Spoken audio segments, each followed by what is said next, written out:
حضرت عباس رضی اللہ تعالی عنہما نبی پاک صلی اللہ علیہ وسلم کے پیارے چچا، ظاہری گنتی کے لحاظ سے عمر میں 3 سال کا تقریباً فرق ہے. جنگ بدر کے بعد مسلمان ہوئے. اب مسلمان ہو کے جو کہہ رہے ہیں وہ سن لو اور پھر میں سوالوں کے جواب پر آتا ہوں. تقریر پھر کبھی صحیح. پھر وہ کیا کہتے ہیں؟ حضور میرے ایمان لانے میں ایک تو یہ واقعہ ہے، ایک واقعہ یہ آپ نے بہت سنا ہوگا مگر سنا رہا ہوں کہ میری عمر بہت چھوٹی تھی، میں آپ کے گھر آیا، آپ بستر پر زمین پر لیٹے ہوئے تھے، رات کا وقت تھا، میں آپ کے پاس آ کے لیٹ گیا، مجھے چاند ہلتا ہوا نظر آیا، کبھی ادھر ہو رہا کبھی ادھر ہو رہا ہے. میں اٹھ کے بیٹھا، زمین نہیں ہل رہی تھی، کوئی چیز نہیں ہل رہی تھی، یہ کیا ہو رہا ہے؟ زلزلہ آ گیا؟ کیا ہوا؟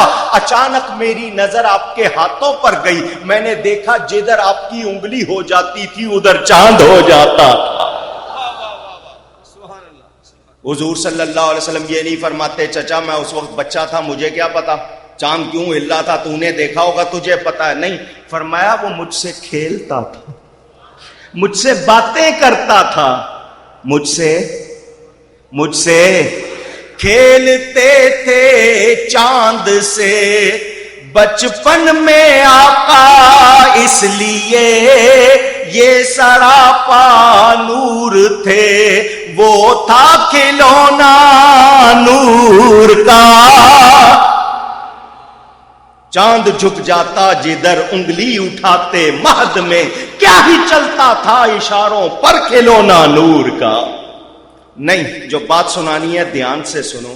حضور نے فرمایا چچا تو یہ کہتا ہے جب میں اپنی والدہ کے شکم اقدس، جس کو اردو میں پیٹ کہتے ہو، جب بڑوں کے ذکر سے بات کی جائے تو ادب سے، شکم اقدس میں تھا، مبارک بطن میں تھا، اس وقت میں کیا سنتا تھا؟ لوح محفوظ پر قلم چلتا تھا، میں اس کی آواز بھی سنتا تھا. نہیں، چاند جب اللہ کے عرش کے سامنے سجدہ کرتا تھا میں اس کے جھکنے کی دھمک سنتا تھا. وہ آقا جو والدہ کے شکم اقدس میں رہتے ہوئے چاند کی آواز سن رہے ہیں، لوح قلم کی آواز سن رہے ہیں، وہ آج سبز گنبد میں ہم گڑی شاؤ میں جمع ہونے والوں کا درود و سلام بھی سن رہے ہیں.